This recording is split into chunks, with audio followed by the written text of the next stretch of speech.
Ukraińskie władze potwierdziły, że w wyniku rosyjskiego ataku dronów i rakiet na Kijów zginęło 14 osób, a ponad 40 zostało rannych.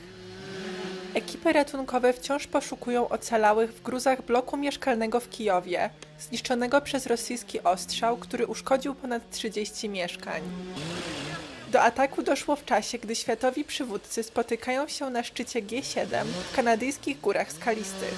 Prezydent Ukrainy Wołodymyr Zełenski miał spotkać się z Donaldem Trumpem podczas szczytu, jednak spotkanie zostało odwołane po niespodziewanym powrocie prezydenta USA do Waszyngtonu w związku z napięciami między Iranem a Izraelem. To kolejna fala masowych ataków powietrznych Rosji, będąca odpowiedzią na ukraińskie uderzenia na bazy lotnicze w głębi rosyjskiego terytorium.